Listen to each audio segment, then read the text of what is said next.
ڕاگەاندنی کومیتەی ناوەندی کۆمەڵە سەبارەت بە ئاگرکەوتنەوە لە دارستانەکانی مەریوان.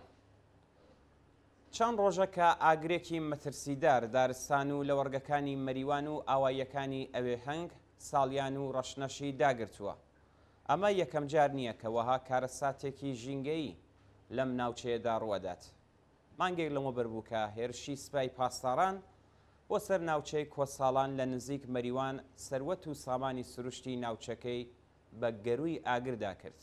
لە چەند ساڵی ڕابردوودا گەلێک جاربینیمانە کە مانۆڕە نظامیەکانی سوپای پاسداران چی بەسەر سروشتی جوانی ئەو ناوچەیە هێناوە. ئەم جارش گەلێک بەڵگە و شاهد باس لە دەور و نەخشی ڕاستەوخۆی ڕژیم لە بەدیهێنانی ئەم کارەساتەدا دەکەن. جەماوەرێکی بەرین لە خەڵکی داوتەڵەبی ناوچەکە و تەنانەت لە شارەکانی دیکەی کوردستانەوە لەوانە لە پاوە، سەقز، بانە و سنە بۆ یارمەتیدان بە کوژانەوەی ئاگرەکە خۆیان گەیاندوەتە ناوچەکە. جێگەی ئاماژەیە کە چەند ڕۆژ لەوە پێش لە کاتی کۆنتڕۆڵکردنی ئاگری دەوروبەری کانی میران لە ناوچەی مەریوان حەوت چالاکی داوتەڵەبی داکۆکی کاری ژینگەیی بەهۆی تەقینەوەی مین بریندار بوون. ئەوە لە حاڵێکدایە کە ئۆرگانەکانی حکوومەتی ئیسلامی نەتەنیا هیچ هەوڵێکیان بۆ کوژانەوەی ئاگرەکە نەدا، بەڵکو ژمارەیەکیش لە هەڵسوراوانی پارێزەری ژینگەیان بە ناوەکانی ئازاد ڕۆحی، لایق محەممەدی، دلێر محەممەدی، سەرکوت عبادی و ئالان ئەردەشیریان دەست بەسەر کرد. ئەنجومەنی چیای سەوزی مەریوان لە ڕاگەاندراوێکدا کە ڕۆژی شەممە بڵاوی کردەوە ڕایگەاندووە هەڵسوراوانی داوتەڵەبی داکۆکی کار لە ژینگە چەند شەو ڕۆژێکە نەخەوتون و بە کۆمەڵێک ئامێر و کەرەسەی سەرەتایی خەریکی کوژانەوەی ئاگرن.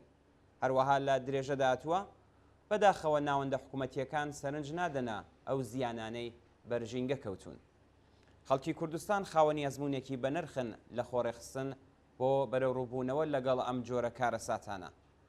ئەزمموی خۆڕێخستن لە بارودۆخی دژوار و تنگانەکان لە کاتی بەڵا سروشتیەکان، کارەساتە ژینگەی و ئینسانیەکاندا بەردی بناغەی بەرەو پێشچوونەکانی داهاتووی خەڵکی کوردستانە بۆ گەیشتن بە ئازادی و ژیانێکی باشتر و سربەرزانە. خەڵکی کوردستان ئەم جارەش چاوەڕێی ناوەندە حکوومەتیەکان ناکەن و وەک ئەوەی کە تا ئەمڕۆ شاهدی بووین و بینیومانە قۆڵی همەتی لێ هەڵدەماڵن و بۆ ڕزگارکردنی ژینگەی کوردستان خۆیان لە ئاو و ئاگرەدەن. کۆمەڵە بە گەرمی پشتیوانی لە سەرجەم ئەو هەوڵانە دەکات و لە عینی حاڵدا کردداری وێرانگرانەی ڕژیمی داگیرکەری کوردستان لە نابودکردنی ژینگەی ئەم ناوچەیەدا بە بیانووی بێبنەمای ئەمنیەتی بە توندی مەحکوم دەکات. تەنیا خەباتی بەردەوام ڕێکخرا و خاوەن بەرنامەیە کە ئەم ڕژیمە وادار دەکات دەست لە وێرانکردنی بەردەوامی ژینگەی کوردستان هەڵبگرێت.